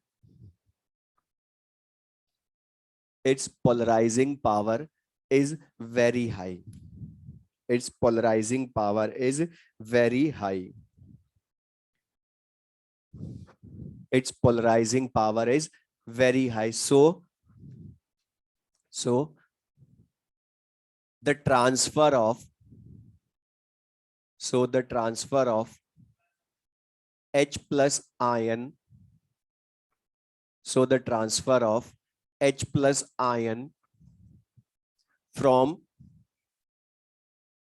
one to another H2O molecule, from one to another H2O molecule occurs very fast, occurs very fast, occurs very fast। अब board पर देख लें, ये बाद में पढ़ना जो लिखा है हमने, जो मैं समझा रहा हूं ध्यान से देखना। अच्छा था, अगर मुझे HCl, हमने अभी क्या बोला कि H प्लस आयन की conductance in aqueous solution maximum होती है, अब मतलब सारे केटायंस में से H प्लस आयन की कंडक्टेंस ही मैक्सिमम होती है। अब क्यों होती है उसका रीजन ध्यान से देख लें बोर्ड पर, अगर मुझे सुनना ध्यान से, HCl एक्वस सॉल्यूशन बनाना है, मतलब इसी की तो कंडक्टेंस चेक कर रहा हूं मैं, HCl एक्वस सॉल्यूशन बनाना है तो बता हम क्या करते हैं, प्योर वाटर में HCl मिलाते हैं ना, और बता जब मैं प्योर वाटर में HCl मिलाऊंगा तो H प्लस Cl माइनस में 100% ब्रेक हो जाएगा, Cl माइनस हम सबका कॉमन, इसलिए वो काम का नहीं, काम का कौन है H प्लस आयन, मतलब एक तरह से हमने क्या करा, प्योर वाटर में H प्लस आयन ही मिलाया ना। अब प्योर वाटर में जब हम H प्लस आयन मिलाते हैं तो होता क्या है ये समझना, अब ये फिर इनऑर्गेनिक है इसका सारा रीजन यहां पर तो देख ले ध्यान से, जब हम प्योर वाटर लेते हैं, फर्स्ट लाइन देखना ओनली, तो बता तुम्हें सबको पता है प्योर वाटर में सारे H2O मॉलिक्यूल्स एक दूसरे से हाइड्रोजन बॉन्डेड होते हैं ना, तो बताइए डॉटेड लाइन क्या शो कर रही है, हाइड्रोजन बॉन्ड को बताया H2O मॉलिक्यूल सब आपस में हाइड्रोजन बॉन्डेड है ना। अब मैं इसमें HCl मतलब H प्लस आयन मिला रहा हूं, तो H प्लस आयन मिलाने पर क्यों कंडक्टेंस मैक्सिमम हो जाती है, इसका रीजन यहां पर ध्यान सुनना। दादा तुमने सबने पढ़ा है इसको, मैं दूसरी तरह से क्वेश्चन पूछूं पहले कि H प्लस आयन की कंडक्टेंस मैक्सिमम क्यों होती है, या दूसरा क्वेश्चन H प्लस आयन जो होता है तुमने पढ़ा है इनऑर्गेनिक में भी कि in pure water H plus ion independently exist नहीं करता है, हाइड्रोनियम आयन की फॉर्म में करता है, H3O प्लस की फॉर्म में करता है, क्यों। तीसरा question H plus ion highly reactive होता है, क्यों। या फोर्थ ऑर्गेनिक में इलेक्ट्रोफाइल, जब तुम पढ़ते थे तो इलेक्ट्रोफिलिक मैकेनिज्म वाली रिएक्शंस में सबसे ज्यादा इलेक्ट्रोफाइल तुम H प्लस आयन लेते थे, क्यों। इन सब का रीजन कि यहां भी जो रीजन है वही सबका रीजन है, बिकॉज उसका सिंपल सा रीजन है H प्लस आयन वाटर में इंडिपेंडेंटली एग्जिस्ट क्यों नहीं करता है, कंडक्टेंस मैक्सिमम क्यों शो करता है, क्यों हाईली रिएक्टिव होता है, क्योंकि H प्लस आयन बहुत गरीब होता है। इसके पास हाइड्रोजन के पास एक इलेक्ट्रॉन था, वो भी बता H प्लस आयन बनने में चला गया, मतलब बता अब इसका 1s ऑर्बिटल पूरा खाली हो गया ना। तो बता ये हाईली स्टेबल या हाईली अनस्टेबल, हाईली अनस्टेबल हो गया। तो बता स्टेबल होने के लिए अब इसको एक इलेक्ट्रॉन नहीं चाहिए, एक लोन पेयर चाहिए पूरा। और जब हम इसको H प्लस आयन को वाटर में मिलाते हैं तो बता वाटर में इसको ऑक्सीजन एटम पर दो दो लोन पेयर दिखते हैं ना। और बता दिखते हैं तो उनको देखकर ही अलग नहीं रह सकता, क्योंकि इसको स्टेबल होना है। तो स्टेबल होने के लिए इसकी पोलराइजिंग पावर बहुत ज्यादा होती है, और साइज छोटी होने की वजह से यहाँ इसकी पोलराइजिंग पावर वेरी हाई, तो ये लोन पेयर को अपनी तरफ पोलराइज करता है। मतलब यहाँ हाइड्रेशन से ज्यादा डोमिनेंट कौन हो जाता है, पोलराइजेशन। ये H प्लस आयन इसको अपनी तरफ लोन पेयर को अट्रैक्ट करता है और पोलराइज करेगा, तो बताइए इसके साथ बॉन्ड बना लेगा ना ऑक्सीजन के साथ, और बॉन्ड बना लेगा। लेकिन बताओ यहाँ ऑक्सीजन की वैलेंसी 3 हो गई, जबकि होती कितनी है 2।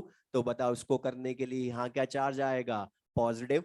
मतलब बताओ हाइड्रोनियम आयन बन गया ना H प्लस से, तो एग्जिस्ट किसकी फॉर्म में करता है, हाइड्रोनियम आयन की फॉर्म में, ना कि H प्लस आयन की फॉर्म में। लेकिन अब एक प्रॉब्लम, हाइड्रोजन तो स्टेबल हो गया, लेकिन तुमने ये भी पढ़ा है कि जिस स्ट्रक्चर में मोर इलेक्ट्रोनेगेटिव एटम पर पॉजिटिव चार्ज आ गया वो अनस्टेबल हो जाएगा।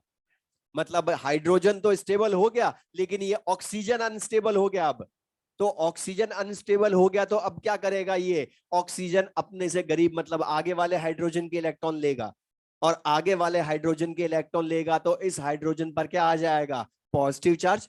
मतलब बता ये वाला बॉन्ड वीक हो जाएगा ना अब। और तो बता ये बॉन्ड वीक हुआ, लेकिन बता ये अनस्टेबल हो गया ना अब। तो ये क्या करेगा, इसको दूसरे वाले ऑक्सीजन पर बता आगे वाले पर लोन पेयर फिर दिख रहे हैं ना, तो दिख रहे हैं, तो बता अब ये आगे वाले लोन पेयर को पोलराइज करेगा अपनी तरफ। पोलराइज करेगा तो बता ये हाइड्रोजन इसके साथ बॉन्ड बनाएगा, तो बता लेकिन फिर ऑक्सीजन पर पॉजिटिव चार्ज आएगा। तो बता यहाँ हो क्या रहा है, देखो जो H प्लस आयन पहले वाटर मॉलिक्यूल में था वो दूसरे में चला गया ना स्टेबल होने के लिए, लेकिन बता अभी भी ये स्टेबल हो पाया क्या, अब ऑक्सीजन अनस्टेबल हो गया, तो बता फिर ये आगे वाले को इलेक्ट्रॉन लेगा तो उस पर पॉजिटिव चार्ज, फिर वो आगे वाले को पोलराइज करेगा। मतलब बता hydro H plus ion third के पास चला जाएगा, लेकिन बता कभी भी रुकेगा या आगे से आगे जाता जाएगा, क्योंकि स्टेबल होने के लिए जल्दी जल्दी जाएगा ना आगे, लेकिन बता स्टेबल हो पाएगा क्या। लेकिन बता transfer of H plus ion तो हो रहा है ना एक वाटर मॉलिक्यूल से दूसरे में, और बता स्टेबल होने के लिए बहुत स्लोली होगा या वेरी फास्ट होगा, और वेरी फास्ट होगा तो mobility of H plus ion बहुत ज्यादा, तो कंडक्टेंसेस भी बहुत ज्यादा। अब पढ़ो जो लास्ट में लिखा है, इसकी स्मॉलेस्ट साइज की वजह से H प्लस आयन ट्रांसफर होता है from one H2O molecule to another H2O molecule very fast. लिख लेंगे। तो बता ये जो है इसी को हम बोलते हैं ग्रोथस मैकेनिज्म। अब एक चीज ध्यान रखना, ये ग्रोथस मैकेनिज्म जो है वैसे तो ये हमारे सिलेबस में नहीं है, लेकिन क्वेश्चन पूछता है, क्वेश्चन पूछता है इसका ध्यान से रखना भी। ये मैंने डायरेक्ट में बता सकता था जो कई बुक्स में लिखा होता है, अब मैं तुमसे पूछा, पहले तो बताओ H प्लस आयन की कंडक्टेंस मैक्सिमम क्यों होती है? Polarising power very high. अच्छा, पोलराइजिंग पावर वेरी हाई क्यों होती है? स्मॉल साइज होती है। तो अब सुनना ध्यान से, क्यों मैंने ये पूरा बताया, उसका रीजन यहां पर बता। अगर मैं पूछूं H प्लस आयन की कंडक्टेंस मैक्सिमम होती है, उसका रीजन क्या है? क्योंकि इसकी साइज सबसे छोटी है, और साइज छोटी होने की वजह से ही तो पोलराइजिंग पावर ज्यादा है। तो बता, अल्टीमेट रीजन यहां भी साइज है। अब मैंने ये क्यों समझाया, डायरेक्ट क्यों नहीं लिखवाया, उसका रीजन यही है। ये बताइए, जो अभी पढ़ा हमने कि LiCl की मिनिमम कंडक्टेंस होने का रीजन साइज छोटी है लिथियम आयन की। मतलब जो LiCl की मिनिमम होने का रीजन है, वही H प्लस आयन की मैक्सिमम होने का रीजन है। तो अब डायरेक्ट में बोलता, फिर तुम कंफ्यूज होते कि क्यों हमने बोला ये। यहां से मिक्स करते हम, और बता हाइड्रेशन ज्यादा है, डोमिनेंट कौन हुआ? पोलराइजेशन। तो हमें ये क्लियर सबको ये, और ये लिखा होता है कई बुक्स में डायरेक्ट, लेकिन ये बता ये मीनिंग क्लियर है, और ये हम यूज भी कर सकते हैं। तो H प्लस आयन की, या डायरेक्ट भी ध्यान रख सकते हो क्वेश्चन के लिए कि 4 कैटायंस लिख देगा, और पूछेगा इन चारों में से, लिख भी ले वो ध्यान रहेगा, 4 कैटायंस में से कौन से कैटायन की कंडक्टेंस मैक्सिमम है। तो अगर H प्लस आयन हो तो डायरेक्ट टिक करना। और रीजन हमें पता है कि H प्लस आयन की साइज छोटी होने की वजह से उसकी पोलराइजिंग पावर वेरी हाई, इसलिए कंडक्टेंस मैक्सिमम।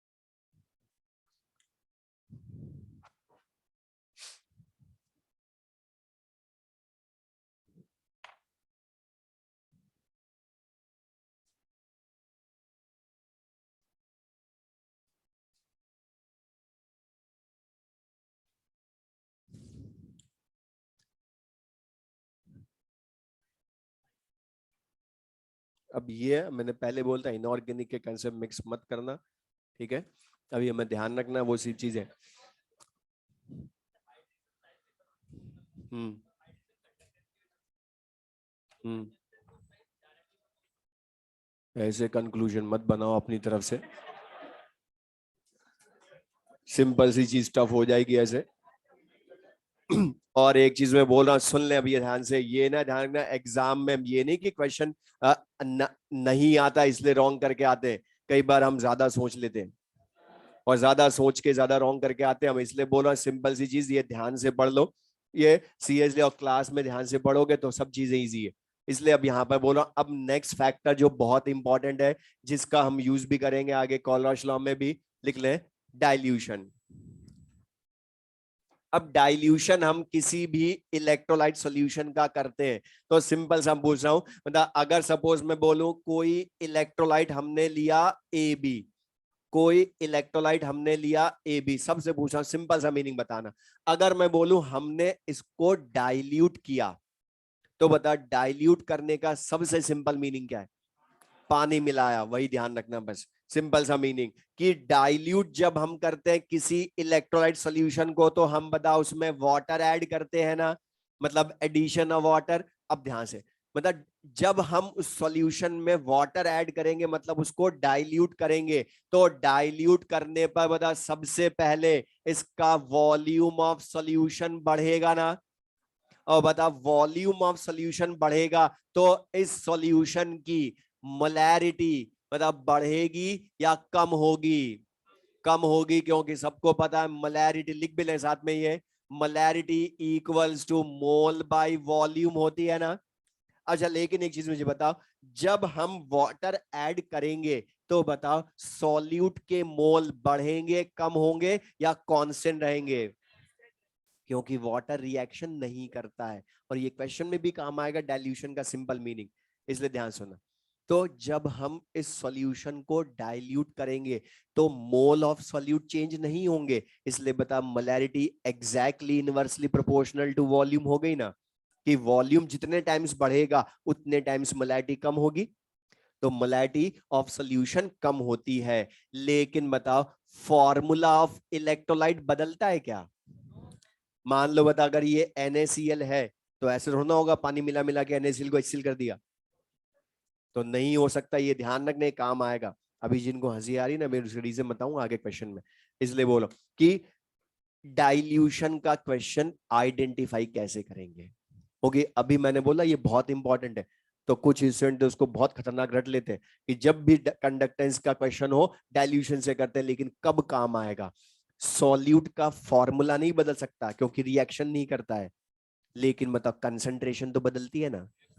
तो same electrolyte but concentrations different different हो तो वो डाइल्यूशन का क्वेश्चन है। क्योंकि सेम इलेक्ट्रोलाइट की कंसंट्रेशन में पानी मिलाकर ही बदल सकता हूं ओनली, प्रैक्टिकली भी। तो ये चीज क्लियर सबको? अब लेकिन यहां पर डाइल्यूशन का क्वेश्चन जब भी होता है तो ये बहुत ध्यान से पढ़ना, उसने कौन सी कंडक्टेंस टर्म पर इफेक्ट पूछा है।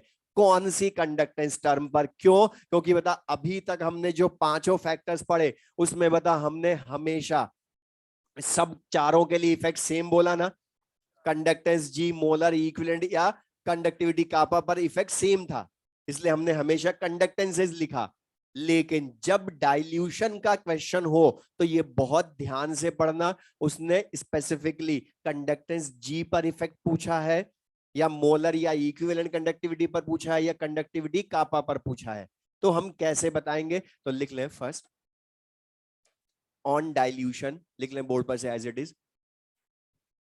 On dilution conductance G increases, conductance G increases,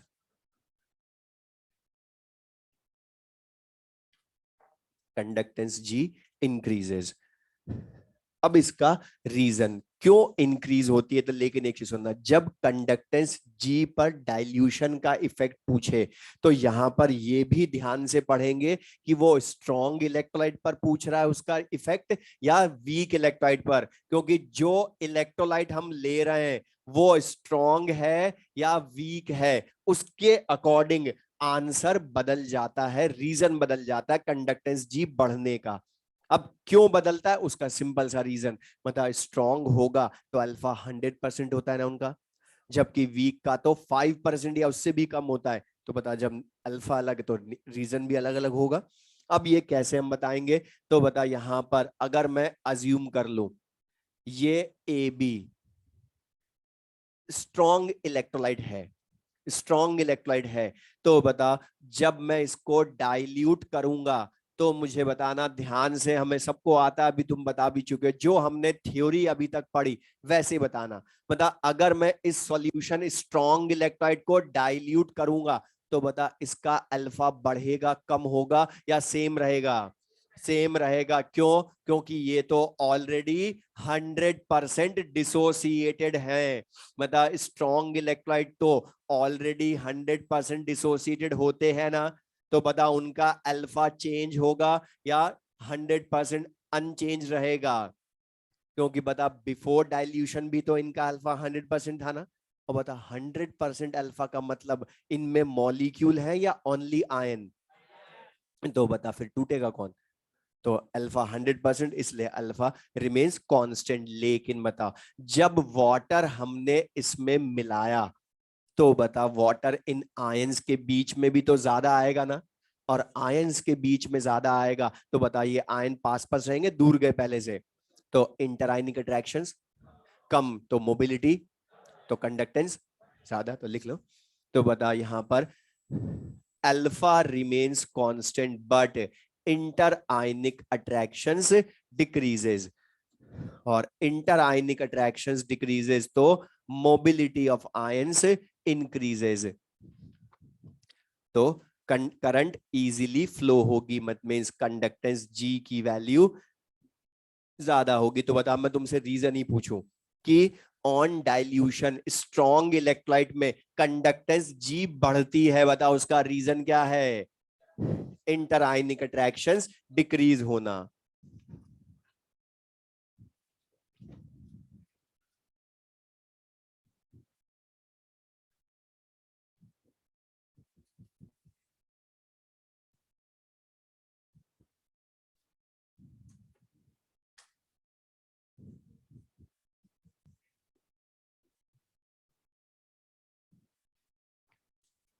अच्छा, लेकिन अगर ये वीक इलेक्ट्रोलाइट हो, अगर ये वीक इलेक्ट्रोलाइट होता ए बी, तो बता बिफोर डाइल्यूशन, सबसे पूछा मुझे बता दे, बता अगर ये ए बी वीक इलेक्ट्रोलाइट होता तो बता इसका डिसोसिएशन बिफोर एडिशन 100% या बहुत कम।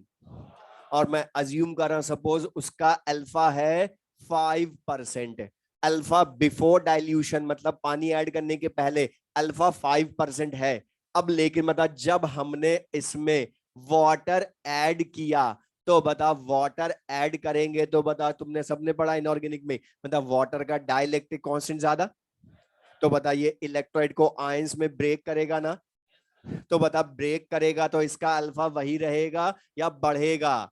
और बता सपोज समझाने के लिए मैं मान लूं वो 8% हो गया, तो बता जब हमने वीक इलेक्ट्रोलाइट के सॉल्यूशन को डाइल्यूट किया तो उसका अल्फा वही रहता है या बढ़ता है। और बता अल्फा बढ़ता है तो बता इसका क्या मतलब, वो दूसरा इनके आयंस का अट्रैक्शन भी कम हुआ तभी तो ज्यादा टूटा वो। तो बता यहां पर साथ में क्या होता है, इंटर आयनिक अट्रैक्शंस भी कम होते हैं। लेकिन बता डोमिनेंट फैक्टर यहां कौन होगा, अल्फा बढ़ना। क्योंकि अच्छा बता जब अल्फा 5% था तो इसका मीनिंग क्या है, ओनली 5% ही आयंस थे ना, 95% तो अनडिसोसिएटेड मॉलिक्यूल थे। लेकिन बता डिसोसिएशन अल्फा बढ़ा तो बता 8% आयंस हो गए। अच्छा बता 5% आयंस से 8% आयंस ज्यादा हुए ना इन सोल्यूशन, तो बता करंट कैरियर्स बढ़ गए तो कंडक्टेंस ज्यादा होगी।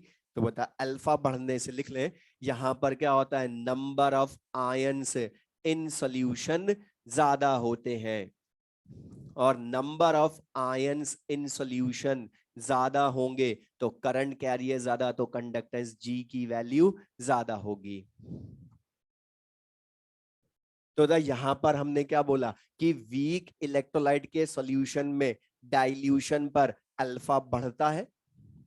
अब ये जो डाइल्यूशन पर अल्फा बढ़ता है इसको हम आयनिक इक्विलिब्रियम से भी बता सकते हैं। तुम्हें वहां पर ध्यान हो बता थोड़ा सा, बता वहां पर ऑस्वाल्ड्स डाइल्यूशन लॉ पढ़ते थे ना, और ये ध्यान हो तो बता Ostwald's dilution law is applicable only for weak electrolyte ही होता है, applicable only for weak electrolytes. अब ये ऑस्वाल्ड्स डाइल्यूशन लॉ जो होता है वीक इलेक्ट्रोलाइट्स के लिए वो होता है degree of dissociation alpha is directly proportional to root V. Alpha directly proportional to root V. अभी ये ध्यान रख लो, जिनको याद नहीं आ रहा उनको बोल रहा हूं कि Ostwald's dilution law alpha directly proportional to root V applicable only for weak electrolyte होता है। ये मैं नेक्स्ट क्लासेस में भी समझा दूंगा जब कोलराश लॉ पढ़ेंगे, वहां हम फिर प्रूव कर देंगे ऑस्वाल्ड्स डाइल्यूशन लॉ इस चैप्टर में भी। तो भी बस ध्यान रखना। तो बता यहां पर क्या होगा, जब हम डाइल्यूशन करेंगे तो वॉल्यूम ऑफ सोल्यूशन बढ़ेगा ना, और बता वॉल्यूम ऑफ सोल्यूशन बढ़ेगा तो अल्फा भी बढ़ेगा। तो बता डाइलेक्ट्रिक कांस्टेंट तो इनऑर्गेनिक का पार्ट था, लेकिन बता आयनिक फिजिकल केमिस्ट्री से बता सकते हैं alpha directly proportional to root V. अभी बस ध्यान रख लो जब हम इसको कोलराश लॉ से भी प्रूव कर देंगे दोबारा। तो बताइए मीनिंग क्लियर सबको ये। तो बता यहाँ पर इस स्ट्रॉन्ग वीक इलेक्ट्रोलाइट के लिए ऑन डाइल्यूशन कंडक्टेंस जी बढ़ती है, उसका रीजन सबको क्लियर है। वीक में रीजन क्या है, अल्फा बढ़ना एंड इंटरआयनिक अट्रैक्शन कम होना, जबकि स्ट्रॉन्ग में रीजन ओनली इंटरआयनिक अट्रैक्शन कम होना है।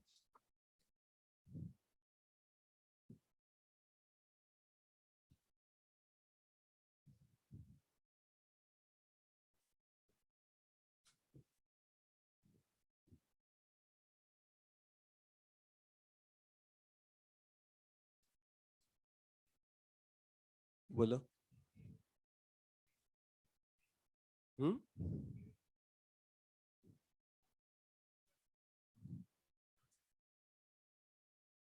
भी खत्म थोड़ा ना हुआ।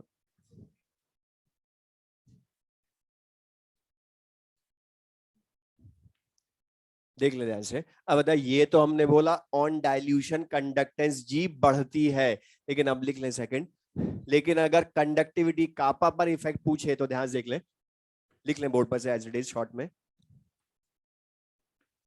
On dilution conductivity kappa decreases, मतलब बता कंडक्टेंस जी बढ़ती है लेकिन कंडक्टिविटी कापा डिक्रीज होती है। रीजन भी लिखना साथ में उसी के। तो on dilution conductivity kappa decreases, reason लिख लें because for both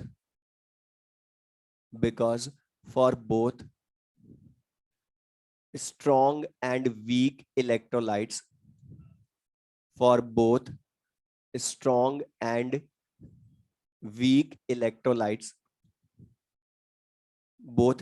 and weak electrolytes, number of ions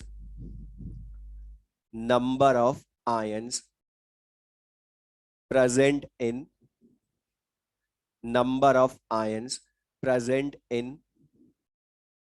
1 centimeter cube in 1 centimeter cube solution, 1 centimeter cube solution decreases. Number of ions present in 1 centimeter cube solution decreases. अच्छा, इसको दोबारा पढ़ो। इसमें हमने क्या लिखा है? अच्छा, यहाँ स्ट्रॉन्ग और वीक इलेक्ट्रोलाइट के लिए बता रीजन डिफरेंट है या सेम है? सेम रीजन है। अब ये क्यों रीजन सेम हो गया स्ट्रॉन्ग वीक दोनों के लिए? उसके पहले बता रीजन पढ़ो दोबारा, क्या लिखा है? Number of ions present in 1 centimetre cube solution decreases. अब ये क्यों लिखा सुन ले, बस 2 मिनट की चीजें ध्यान सुनना। Number of ions present in 1 centimetre cube solution decreases, ये रीजन क्यों बोला? ज्यादा लास्ट क्लास हमने पढ़ा था कंडक्टिविटी कापा को old IUPAC name specific conductance बोलते हैं ना, और हमने बोला था स्पेसिफिक कंडक्टेंस कापा बताओ कंडक्टेंस ही शो करती है बट पर यूनिट अमाउंट के लिए शो करती है ना। और हमने एग्जैक्टली इसका मीनिंग क्या बोला? Conductivity represents conductance of 1 centimetre cube electrolyte solution. और बता किसी सॉल्यूशन की कंडक्टेंस उसमें प्रेजेंट आयंस की वजह से ही तो होती है ना। अच्छा बता, नंबर ऑफ आयंस पर सेंटीमीटर क्यूब सॉल्यूशन जितने ज्यादा होंगे उतना कंडक्टिविटी भी ज्यादा होगी ना, और नंबर ऑफ आयंस पर सेंटीमीटर क्यूब सॉल्यूशन जितने कम होंगे उतना कंडक्टिविटी भी कम होगी। तो यहां पर अब देख ले ध्यान से, बस समझाने के लिए है। और एक चीज ध्यान रखना, ये रफ एग्जांपल है, रफ डाटा लेकर समझा रहा हूं मैं कि स्ट्रॉन्ग वीक में अल्फा अलग होते हुए भी रीजन सेम क्यों आ गया। तो मैं समझाने के लिए एज्यूम कर रहा हूं, सपोज अगर ये समझना ध्यान से, बस स्ट्रॉन्ग इलेक्ट्रोलाइट है अगर, तो बता स्ट्रॉन्ग इलेक्ट्रोलाइट का बिफोर डाइल्यूशन में वॉल्यूम अज्यूम कर रहा हूं 100 सेंटीमीटर क्यूब। तो इसका बता 100 सेंटीमीटर क्यूब में भी डिसोसिएशन तो 100% ही होगा ना, क्योंकि वो स्ट्रॉन्ग इलेक्ट्रोलाइट है। तो मैं अज्यूम कर रहा हूं 100% डिसोसिएशन पर नंबर ऑफ आयंस हैं इसमें 50 लाख। ओके, 100% डिसोसिएशन इसलिए 50 लाख आयंस, लेकिन कितने में है? 100 सेंटीमीटर क्यूब में। तो बता 1 सेंटीमीटर क्यूब सोल्यूशन में कितने होंगे? उन्हीं से कंडक्टिविटी लाओगे ना। तो बता पर सेंटीमीटर क्यूब में क्यों बदल रहा हूं? कंडक्टिविटी पर सेंटीमीटर क्यूब सोल्यूशन में होती है। तो बता 1 में क्या करेंगे? अपॉन 100, अपॉन 100 कर दे। यूनिटरी मेथड है, बता कितने आयंस हो गए? 50,000 आयंस पर सेंटीमीटर क्यूब सोल्यूशन है। अब हमने इसको डाइल्यूट कर दिया, मतलब बता वाटर ऐड कर दिया ना हमने इसमें। बता वाटर ऐड करूंगा तो ध्यान से बताना, बता अल्फा बढ़ेगा कम होगा या कांस्टेंट? क्योंकि वो तो ऑलरेडी 100% डिसोसिएटेड। तो बता number of ions in solution बढ़ेंगे कम होंगे या सेम? सेम, मतलब बता अभी भी कितने रहेंगे? 50 लाख आयंस ही रहेंगे ना। तो बता 50 लाख आयंस ही रहेंगे, लेकिन बता पर सेंटीमीटर क्यूब लाऊं तभी कंडक्टेंस बोलूंगा ना आफ्टर डाइल्यूशन। तो बता अब के लेकिन 100 से डिवाइड या 200 से डिवाइड? 200 से डिवाइड। तो बता 200 से डिवाइड करते कितने आयंस आ गए? 25,000 आयंस पर सेंटीमीटर क्यूब। तो बता स्ट्रॉन्ग इलेक्ट्रोलाइट में बिफोर डाइल्यूशन 50,000 आयंस पर सेंटीमीटर क्यूब थे, बट बता आफ्टर डाइल्यूशन कितने रह गए? 25,000 आयंस पर सेंटीमीटर क्यूब। तो बता इनकी कंडक्टेंस कम होगी ना, नंबर ऑफ आयंस पर सेंटीमीटर क्यूब कम हुए। लेकिन एक चीज सुनना, ये जो मैं बता रहा हूं ये रफ डाटा है, एग्जैक्ट नहीं है। वरना कुछ स्टूडेंट क्या सोच लेते हैं कि वॉल्यूम डबल हुआ तो कंडक्टिविटी आधी हो गई। ये नहीं है, मतलब इसमें इंटरआयनिक अट्रैक्शन भी तो कंडक्टेंस को अफेक्ट करेगा ना। इसलिए ये नहीं कि आधी होती है, ये तो समझाने के लिए हमने बोला है। अब ये तो स्ट्रॉन्ग के लिए बोला, लेकिन अगर बता इसकी जगह वीक होता, तो बता वीक होता तो उसका भी initially before dilution 100 centimetre cube solution, तो बता 100 सेंटीमीटर क्यूब सोल्यूशन में अब बता नंबर ऑफ आयंस 50 लाख होंगे या बहुत कम? क्योंकि इसका अल्फा पार्शियल 5% या बहुत कम होता है ना, तो मैं अज्यूम कर लूं इसके नंबर ऑफ आयंस है 20 लाख आयंस। और बता 20 लाख आयंस, लेकिन बता पर सेंटीमीटर क्यूब सोल्यूशन में लाएं तभी कंडक्टेंस चेक करेंगे तो कितने आयंस आ जाएंगे? 20,000 आयंस पर सेंटीमीटर क्यूब बिफोर डाइल्यूशन। लेकिन बताओ अब जब हम इसको डाइल्यूट कर देंगे, मतलब वाटर ऐड कर देंगे, तो बताओ इसका अल्फा वही रहेगा या बढ़ेगा? बता alpha directly proportional to root V है ना, जबकि बता स्ट्रॉन्ग में अल्फा नहीं बढ़ा था, इसलिए नंबर ऑफ आयंस सेम थे, लेकिन बता यहां तो अल्फा बढ़ेगा ना। अच्छा बता वॉल्यूम कितने टाइम्स हुआ? 2 टाइम्स, लेकिन बताओ क्या अल्फा 2 टाइम्स होगा या रूट 2 टाइम्स होगा? Alpha directly proportional to root V है ना, तो बता वॉल्यूम डबल तो अल्फा रूट 2 टाइम्स। अब बता रूट 2 की एग्जैक्ट वैल्यू 1.414, या समझाने के लिए बता 1.5 मान लू। तो बता जब अल्फा बढ़ेगा तो number of ions in solution भी बढ़ेंगे ना, तो बता इसका 1.5 टाइम्स, मतलब बता मान लो 30 लाख आयंस हो गए। तो बता ऑन डाइल्यूशन वीक इलेक्ट्रोलाइट में number of ions in solution बढ़ते हैं ना, तो जो हमने थ्योरी पहले पढ़ी वो यहाँ दिखनी भी चाहिए। तो बता total number of ion solution तो बढ़ गए, इसलिए कंडक्टेंस जी तो बढ़ती है करंट कैरियर्स बढ़ने की वजह से, लेकिन बता कंडक्टिविटी कापा तो पर सेंटीमीटर क्यूब में चेक करोगे तो अपॉन 200 कर दे तो कितने रह गए? 15,000 आयंस पर सेंटीमीटर क्यूब। तो बता चाहे स्ट्रॉन्ग हो या वीक हो, बता नंबर ऑफ आयंस पर सेंटीमीटर क्यूब डिक्रीज होते हैं ना। तो लिखना हो तो लिख सकते हो, समझाने के लिए था बस ये। लेकिन बता फिर बोल रहा हूँ ये रफ एग्जांपल है, तो बताइए क्लियर है, कंडक्टिविटी कापा डिक्रीज होती है, बाकी फिर हम नेक्स्ट क्लास में पढ़ेंगे।